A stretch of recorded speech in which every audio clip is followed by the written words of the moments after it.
Nous sommes aujourd'hui le 3 décembre et je vais me permettre de vous informer sur une vidéo qui me semble excellente au niveau de l'information. Elle s'intitule « Citoyennes et citoyens, Micron de Macron, Marrakech, plus le pacte d'immigration ».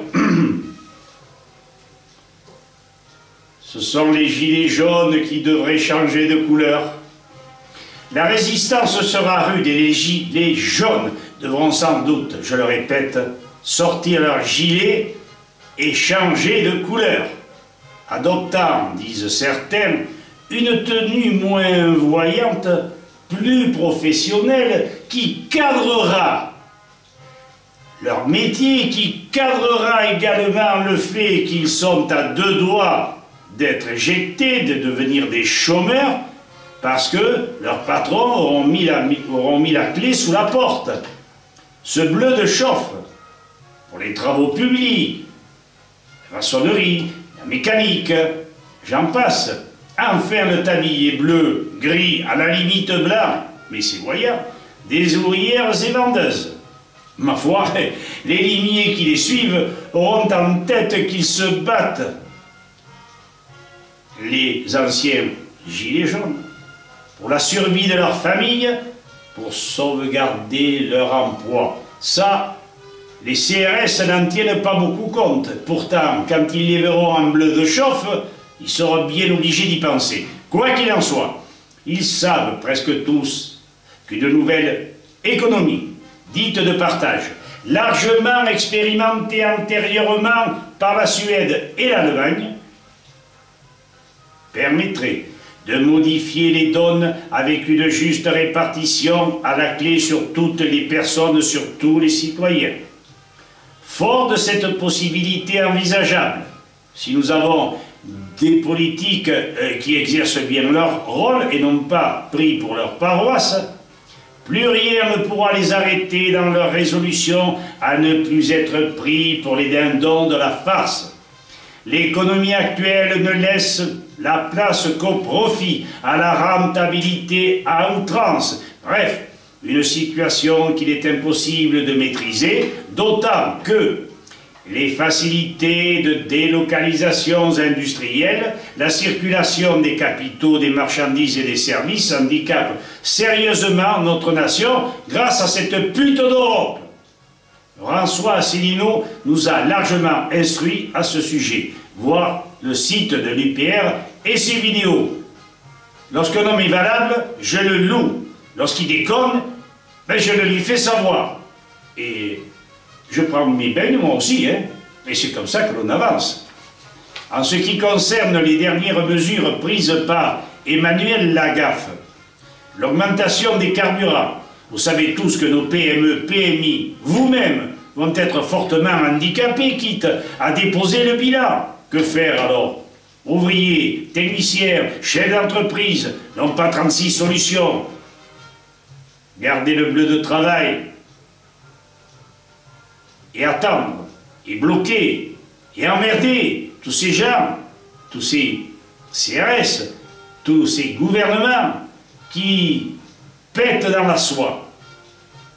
Seule cette façon, dans l'union, de réagir, fera réfléchir le gouvernement. Plus nous serons dans la rue, plus vite l'autre partira.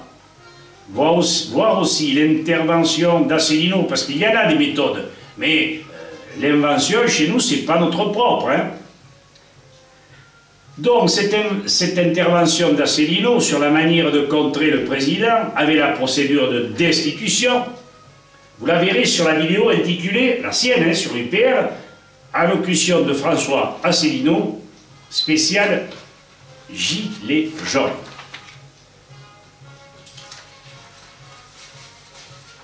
Ah ben j'ai une page de plus, qu'est-ce qui se passe donc?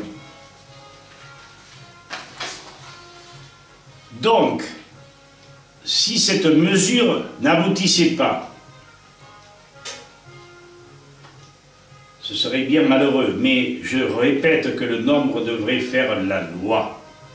En dehors de cette mesure, on apprenait par des chaînes indépendantes, évidemment, ne demandez pas à la télévision de vous donner des informations sur des sujets très importants. Hein, le secondaire, ça leur va très bien. Donc, par ces chaînes indépendantes, il faut savoir que la signature du pacte national des Nations Unies sur les migrations, adopté le jour de la finale de football, sera paraphée le 10 et le 11 décembre à Marrakech.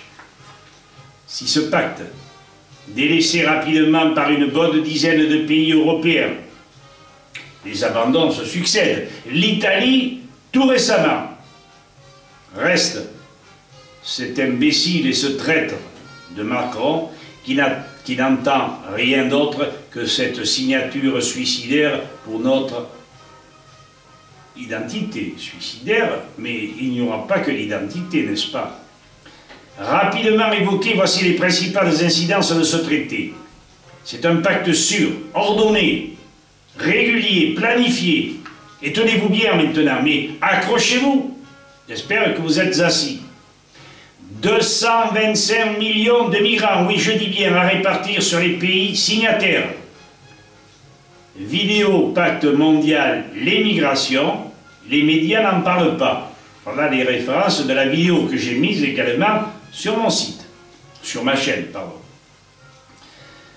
Que comporte ce document? Une organisation active des migrations. Le pillage imposé des pays d'accueil, la propagande pro-migrants avec la persécution des opposants, l'encadrement de migrants, leur installation, l'assistance juridique, l'accompagnement financier, etc. Autrement dit, eux aussi pèteront dans la soie. Il n'y avait pas de slip avant, c'est déjà mieux.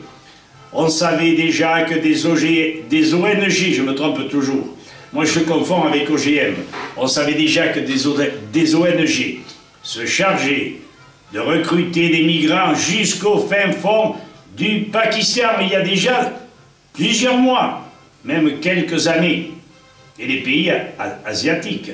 Depuis belle lurette, préméditation, évidemment sauvage, inconstitutionnel, aujourd'hui c'est officiel. Et les gouvernements ne se privent pas de laisser tomber les règles de l'UE. Autrement dit, personne aux frontières, si, en Hongrie. Et c'est pour ça qu'on les critique, il ne faut pas déconner. Le bleu, c'est le noir, le blanc, c'est le noir, ou le vrai, c'est le faux. Autrement dit, aujourd'hui, on ne sait plus où on en est. Il y en a qui disent qu'on marche sur la tête. Le livre de Joachim Veliokas, Ces mères qui courtisent l'islamisme, dépère nos ministres, s'assurant de rester au pouvoir, frayant avec les musulmans, n'en finissant pas d'adopter par des mesures non démocratiques des façons d'agir pour offrir des terrains de construction des mosquées et d'écoles coraniques. On n'est plus chez nous, les copains. Bref, l'installation sur nos terres d'un monde tellement différent du nôtre. Vous avez beau être hospitalier et que vous mettiez dans votre barque la 21e personne, eh bien, il y en a une de trop et tout chavire et on se casse tous la gueule. Ne parlez pas de racisme. Alors, cette fin de démocratie s'effacer peu à peu, laissant place aux privilèges accordés à ces civilisations, je le répète. Ainsi les Bérou, les Bocquel, les Gros-Didier, les Catalans, les Dassault, les Delano et les Fenech, les Aubry, Jérém, Juppé se firent un malin plaisir à céder pratiquement gratuitement nos espaces aux congrégations musulmanes sur tout le territoire. Nous démontrons bien que ce contexte avait été préparé de longue date, qu'ayant aujourd'hui une brêle orgueilleuse à leur service, ils ont le jour de la finale de la Coupe du Monde, lancé et mis par écrit ce pacte en présence de 190 pays. Les maires et leurs gestes de prodigalité ont rétréci et rétréciront les parts revenant aux Français de souche. Si le pacte est signé, j'espère que non, si les Français ne se font pas entendre, tous unis dans la rue ou avec les méthodes Asselineau ou autres, les dés seront jetés, aléa Jacques Taès. Le partage rétrécirait la part citoyenne et jamais à l'avantage des citoyens. Voilà pourquoi j'ai voulu vous prévenir. D'une part, et sans jouer les mauvais prophètes, vous avez intérêt, je le répète une fois de plus, à faire masse avec les bleus de chauffe, les blouses de travail et tous ces gens qui tirent le diable par la queue. L'important est que nous nous unissions et que, comme les jeunes mamans, nous montrions à tous ces miséreux, ces gueux du gouvernement, ces députés, j'ajoute pas le qualificatif, mais j'ai bien envie, notre visage des mauvais jours. Les ongles à l'avant, les dents découvertes par des lèvres retroussées, nous allons les impressionner. Seuls constance et longueur de temps font et feront plus que force, dit que rage. Mais nous n'accepterons jamais ce bordel ambulant, cette population ou ces populations qui n'ont rien à faire avec nous. Depuis fort longtemps, pauvre idiot, je tâchais de mettre les mains au parfum sur beaucoup de sujets. Les députés, les sénateurs et même des candidats à la présidentielle. Je comprends pourquoi pas un seul n'ait écouté mes avertissements sur des sujets capitaux.